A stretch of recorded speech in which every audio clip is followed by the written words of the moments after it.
Assalamualaikum warahmatullahi wabarakatuh. Nama saya Larsi, alamat Grogol RT 5 RW 4 Cangkol Mojolaban Sukoharjo. Saya mengaji di cabang Mojolaban 1. Saya usaha bergerak di bidang keterampilan kursus menjahit dengan nama LKP atau LPK Safa. Saya merintis usaha ini sejak tanggal 21 April 2015 hingga sampai sekarang.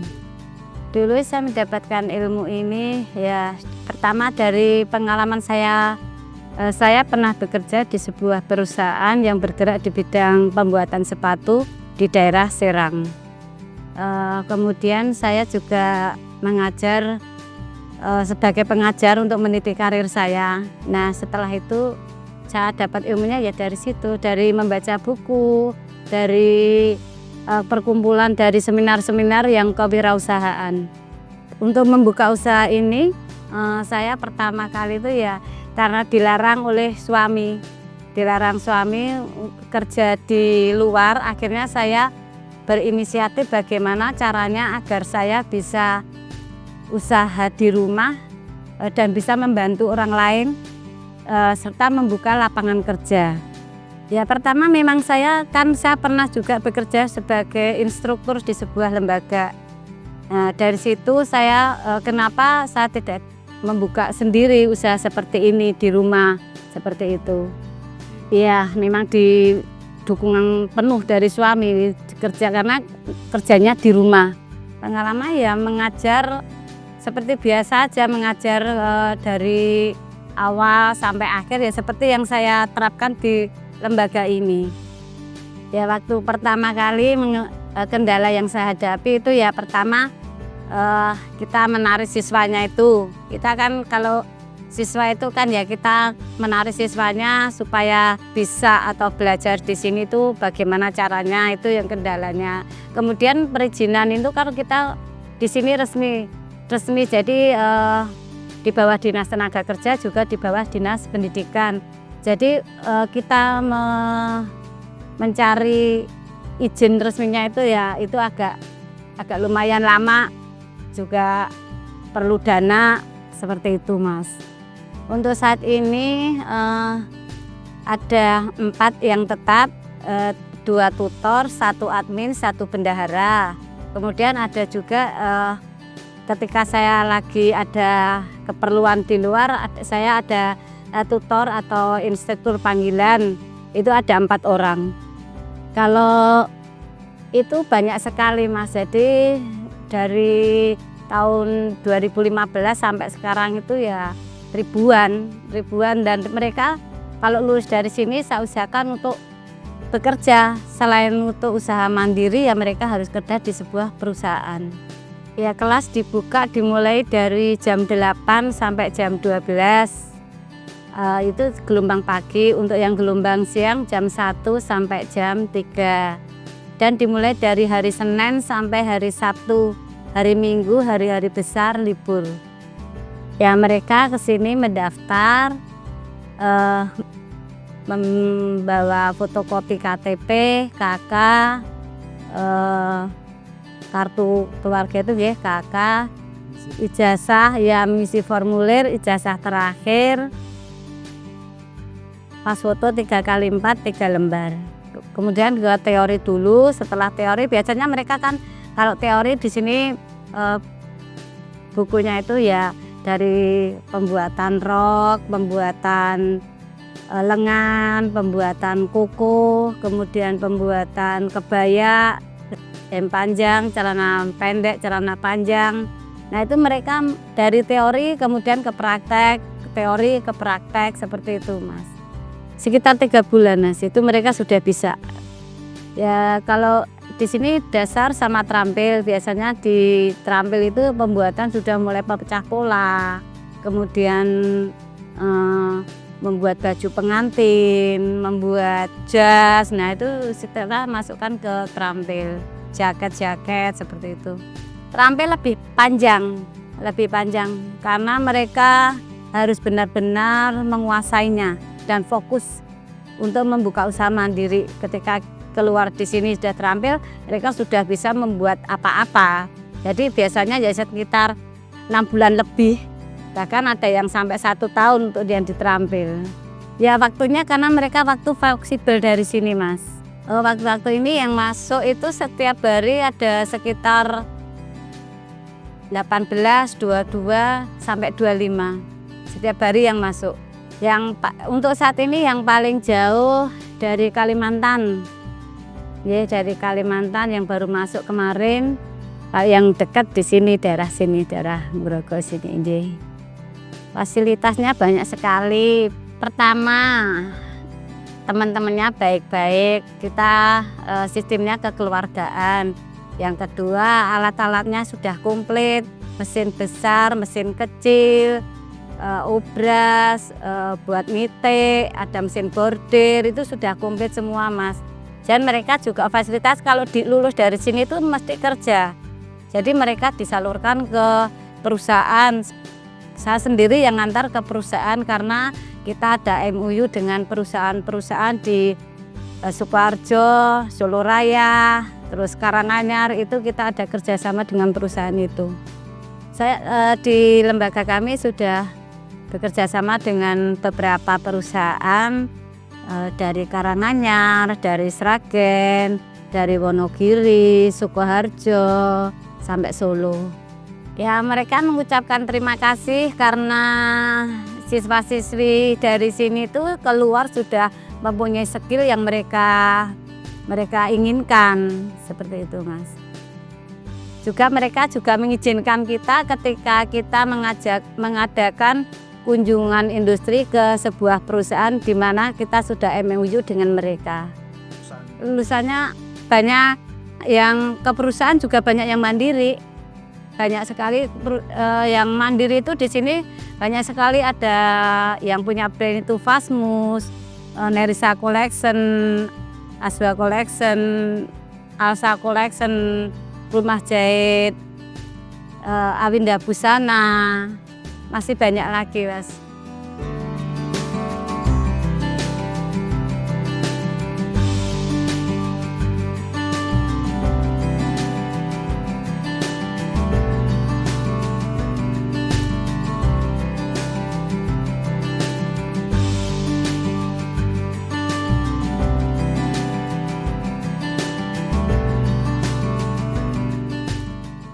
Dampak sosial untuk masyarakat sekitar sini ya banyak sekali, Mas. Di sini kan ada warung-warung. Nah, itu kadang siswa-siswa sini itu pada beli di daerah sini. Apalagi yang tukang sayur juga di sini kan ibu-ibu juga banyak. Ya, jadi ketika tukang sayur datang ke sini, ibu-ibu pada sekalian beli sayur di situ. Jadi tukang sayurnya yang biasanya tidak ke sini jadi ke sini. Terus di sini kan juga ada warung, ada yang jual-jual apa-apa di situ. Di sini siswa-siswinya di sini itu juga beli di daerah sekitar sini. Jadi alhamdulillah bisa menaikkan perekonomian di daerah sini. Di sini siswa sini juga ada yang berasal dari sini juga, dan mereka ketika sudah lulus di sini siswanya juga mereka terbantu dengan adanya kursus di sini, karena ketika mereka sudah lulus bisa usaha sendiri, mereka bisa menghasilkan uang. Kemudian ketika mereka tidak bisa buat baju lebaran, mereka sudah bisa buat baju sendiri, buat dirinya sendiri, juga buat keluarganya, seperti itu. Ya, di sini itu para alumni membuat grup sendiri, ada grup sendiri yang sudah alumni, yang mereka sudah mempunyai brand. Bahkan ada beberapa siswa mengadakan arisan, yang memang arisan itu semuanya dari sini karena mereka alumni 1, alumni 2, alumni 3. Nah, mereka mengadakan grup sendiri, mereka adakan arisan sendiri, mereka berkumpul sendiri. Setelah ya mereka bersilaturahmi karena sudah mereka sudah punya kesibukan sendiri-sendiri, karena usaha mereka masing-masing. Mereka 1 bulan sekali berkumpul. Kadang ketika di sini ada acara, mereka senang, mereka ikut ikut acara kita, misalnya ada fashion show ataupun ada kegiatan dari lembaga sini, mereka yang alumni itu ikut di sini seperti itu.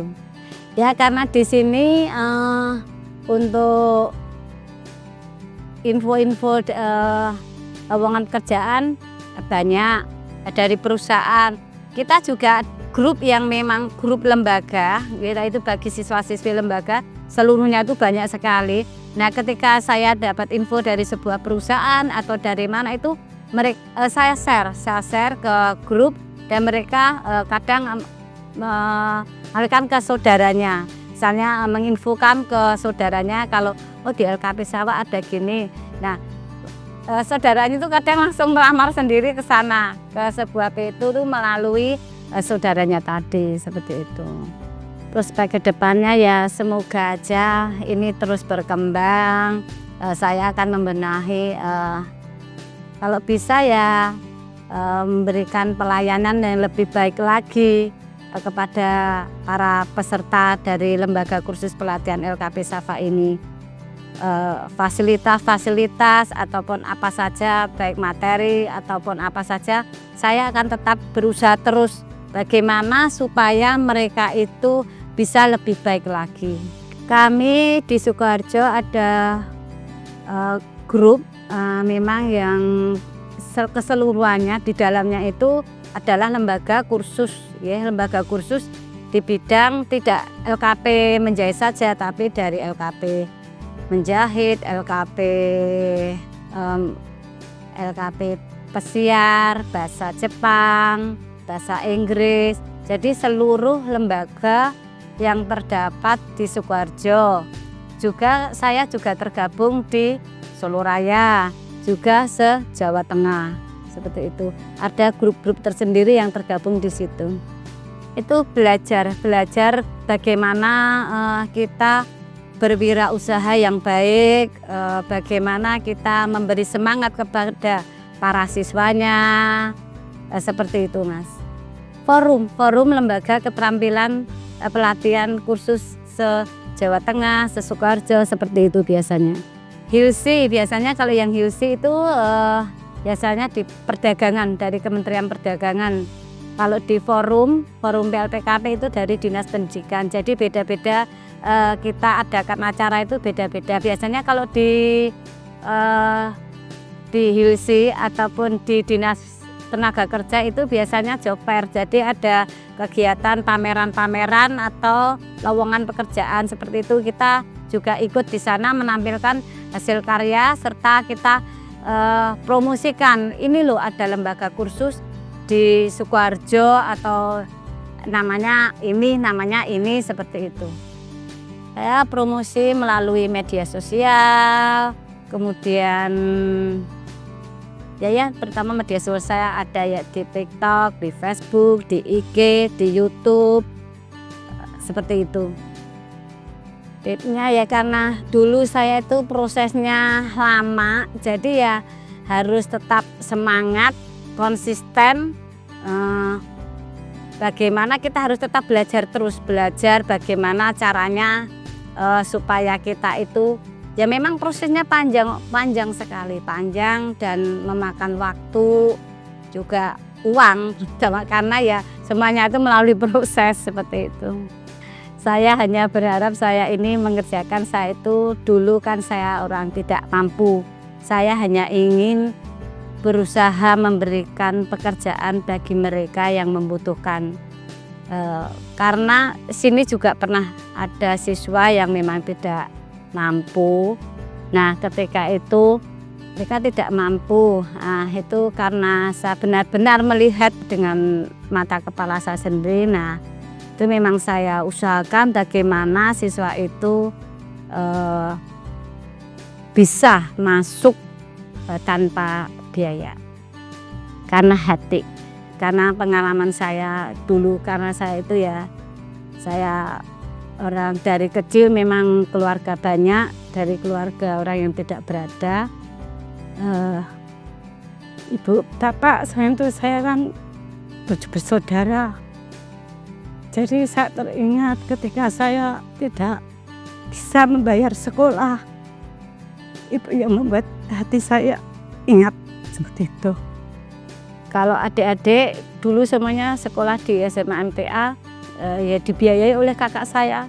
Kakak saya karena ngajinya juga di majelis, jadi ya pemikirannya berbeda, harus bisa menyekolahkan adiknya lebih ke atas, harus bisa lebih dari kakaknya. Lalu kakak saya itu kerja juga sambilan, dia juga sambil tukang parkir, jualan koran, seperti itu. Kakak saya itu dulu sambil seperti itu, walaupun sekarang sudah kerja di pertambangan dan alhamdulillah bisa membiayai adik-adiknya sampai sekolah.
Harapan saya untuk siswa-siswi sini semua, semoga kedepannya bisa menjadikan siswa-siswi di sini bisa mandiri, bisa lebih baik, dan saya juga akan berusaha agar bisa memfasilitasi bagi masalah peserta didik agar mereka lebih nyaman, lebih enak, lebih dimengerti begitu. Pembelajaran apa yang bisa dimengerti bagi siswanya.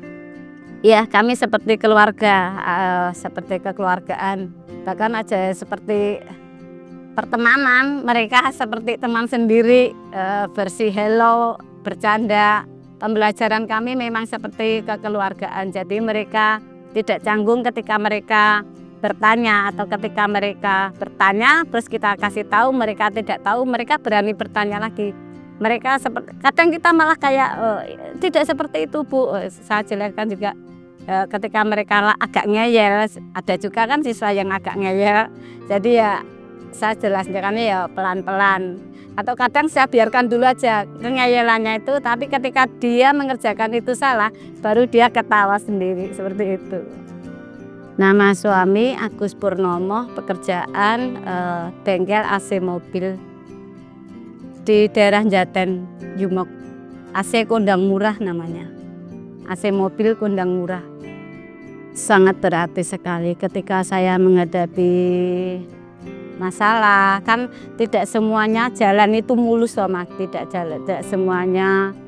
Nah itu dari keluarga lah yang sangat membantu saya, memberi semangat, mendorong, ya, terutama ya Allah kekuatan saya, tapi dari keluarga lah saya dapat dorongan semangat seperti itu, sangat penting sekali bagi saya. Saya mengaji di Mojolaban 1, beralamat di Pengin, Mojolaban. Saya ngaji, saya sebelum punya suami sudah ngaji. Jadi saya sebelum punya suami itu saya ngaji masih waktu di Kemelayan, waktu putrane Ustadz kecil itu yang saya selalu duduk di bawah Ustadz ketika ngasihkan surat-surat itu di bawah itu. Saya ngaji juga karena kakak saya itu dari dulu sudah ngaji di majelis. Nah ngajinya di majelis itu kakak saya ngaji di tempatnya Bapak Iksan Suwandi. Nah ketika itu kan kalau ngaji dikasih kasih roti itu. Nah karena keluarga saya orang yang tidak mampu, kakak saya ngaji di situ karena ya dikasih roti. Tapi lama-lama sampai sekarang kakak saya ngaji. Kakak saya namanya Mas Warno itulah yang memberi semangat kepada adik-adiknya agar mengaji. Makanya kakak saya itu bilang, kowe ora tak sekolahke mek ora sekolah neng MTA. Makanya adik-adiknya semuanya disekolahkan di SMA MTA. Ibu saya itu juga kalau malam itu kadang itu ketika saya bangun tidur itu ada orang menangis gitu, saya tak lihat. Ternyata ibu saya itu sholat sambil nangis sampai dia berharap anaknya sukses, sholatnya rajin, terus rukun. Sampai sekarang karena kami juga ngaji semua, jadi kalau ada masalah apa-apa selalu dibicarakan, kami selalu rukun dan selalu mengingatkan. Kalau itu pasti selalu pesan ayah sama ibu karo adine sing rukun ojo nganti patu, seperti itu. Berapa tahun kembali itu? Saya 7 bersaudara tapi yang 2 sudah tidak ada. Saya anak keempat, adik saya 3. Kakak yang meninggal 2, yang pertama sama yang ketiga. Ngaji itu pedoman hidup saya. Saya tidak ngaji, hidup saya tidak terarah. Saya berterima kasih sekali karena saya mengenal MTA. Dengan mengaji, semua masalah yang saya hadapi bisa terselesaikan dengan baik. Karena dengan mengaji kekuatan hati, kekuatan batin, semuanya bisa teratasi. Karena semuanya kembalinya kepada Allah. Kalau ingin memulai sebuah usaha, memang harus konsisten. Sekali lagi harus konsisten. Jangan satu pindah lain, jangan. Satu itu kita harus fokus ke dalam satu apa yang kita kayak hobi. Misalnya saya hobi menjahit, fokus di hobi menjahit. Atau misalnya hobi di kuliner, fokus di hobi kuliner. Satu dulu, nanti lama-lama akan berkembang. Seperti itu. Kuncinya fokus di satu titik. Demikian yang akan bisa saya sampaikan, semoga bermanfaat bagi kita semua. Saya Ibu Larsi, owner dari LKP Safa untuk program Raih Asa MTA TV. Assalamualaikum warahmatullahi wabarakatuh.